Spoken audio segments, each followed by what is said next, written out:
Hey everyone, and welcome back for week 8 of building Air Kit in LEGO. Before I begin, I do want to say that this video is being recorded with my brand new camera, the Canon EOS M50 Mark II. So I apologize in advance if my camera skills aren't as good as in previous videos on my channel. Earlier last week I got this camera and I've been experimenting with the settings, trying to make it the best it can be for recording all the future videos that will be on my channel. And so that's actually why there wasn't an Air Kit episode last week. With all that aside, in this week's segment, I got a lot done in terms of elevating this mock, as well as working a little bit more on the landing pad. I didn't get as much done as I would have liked, and told you guys that I would in the previous segment, which was 2 weeks ago. That's because, number one, getting this new camera and setting it up, and also number two, I realized I needed to elevate this mock before I actually start building the certain buildings that will be in this mock. And that is because in the previous segment I mentioned that the landing pad is actually going to be bigger than I thought, which means it'll take up more than just one base plate. So I needed to elevate this mock and get all the plating done before I can start mapping out where the landing pad will be, as well as other buildings in this mock. So with all that out of the way, let's go ahead and jump right into this week's segment. So as you can see, this is what the mock is looking like so far. The scout tower is disassembled. Well, not disassembled completely, just taken apart, so that way I can work more on the landscaping around the bottom base of the scout tower, because I just want it to be as accurate as possible to what it looks like in the game. And I'll show you guys what I mean by that later on in this segment. But the reason why I didn't make a whole lot of progress last week was because of the camera which I'm using to record this Air Kit update for the first time. But I was waiting on a huge order of plates, and as you can see right in front of me, here they are. So starting from left to right, we have 80 of these 1x1 coral plates, because I ran out of them in last week's segment. And then over here we have 100 of these yellow 2x2 plates that'll help with the elevation of this mock, so it doesn't really matter what color those plates are. Then we have this huge bag. This bag is 30 of the 8x16 tan plates, and hopefully these plates, as well as the 30 8x8 lavender colored plates, hopefully these two plates combined can help out with elevating these 4 base plates of the mock, so that way I can just knock that down in this segment, so I don't have to worry about elevating these base plates later on in this segment. And so I really do like these lavender colored plates. I think they're a great color contrast to coral. I think these two color combinations are really nice.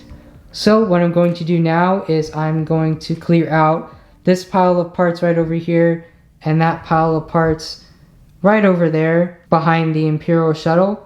And then I'm going to start elevating these 4 base plates, and so hopefully I can finish that in this segment, as well as work on the Imperial landing pad. As you can see, it looks the same as last week's segment, but hopefully that'll change by the end of this segment. So let's go ahead and jump right into that time lapse.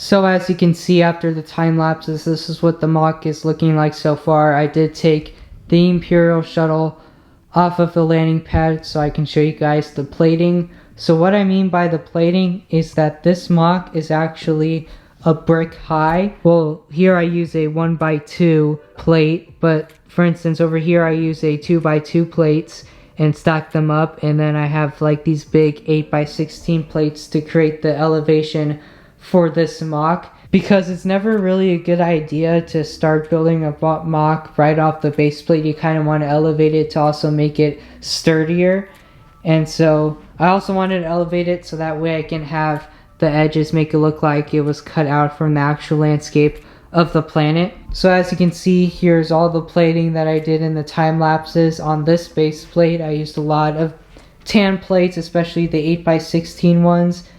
Then over here on this side, I actually finished, in the time lapse, I actually finished building all the way to that edge over there. But then I realized I forgot to add this Technic brick which will connect to the base plate, which will go right here. And so I had to take off the like 6x6 plates that were right across here. But as you can see, I used a lot more of the 8x16 tan plates. And out of the lavender 8x8 plates, I only used one. So I still have plenty of those.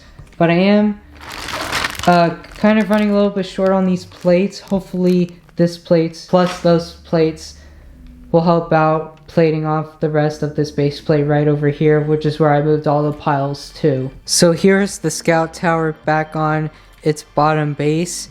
And so what I've done is I tried reworking the landscaping around the bottom base of the scout tower.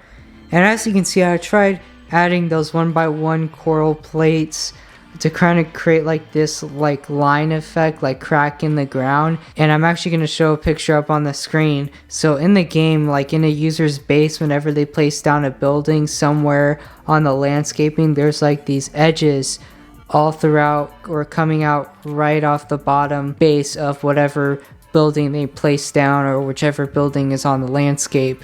And you kind of see like these cracks or like these lines all throughout the bottom or the edges of the building, and that's what I really want these 1x1 plates to represent. So that's kind of the effect I'm trying to go for. I'm still experimenting with it, but I still got time to figure that out. So I actually started working on the top portion of the landing pad. So this is like the top section of it. This is the part, or this is the area where the Imperial shuttle will land on, and I actually have the Imperial shuttle right here.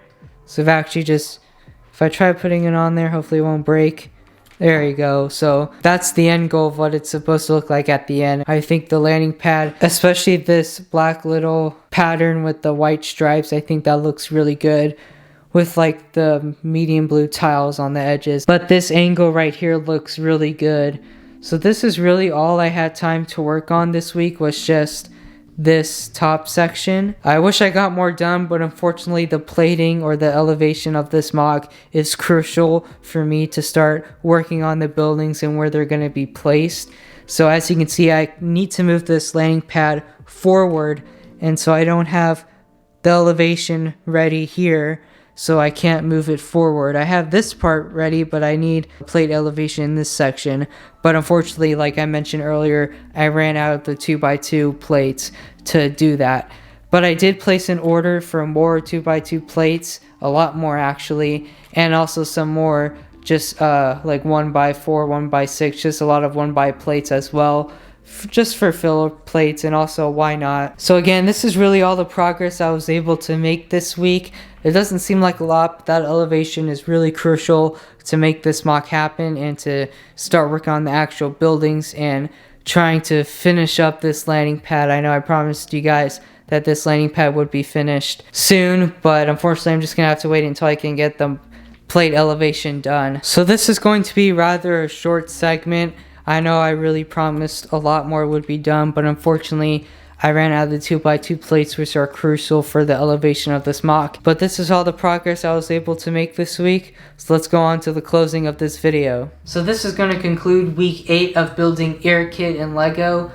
I'm very happy with the progress that I made, and as I mentioned, I did order more plates, so hopefully by next week's segment I can get the plating done or the MOC elevation done for those 4 base plates, as well as starting to work more on the landing pad.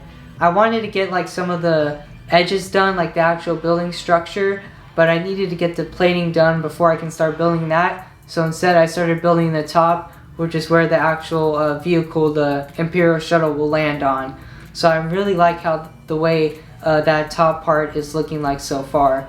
But this is going to wrap up this segment, so thank you guys so much for watching, and if you like what I do, go ahead and subscribe and click the bell icon so you won't miss out on any future videos. And I'll see y'all in the next video.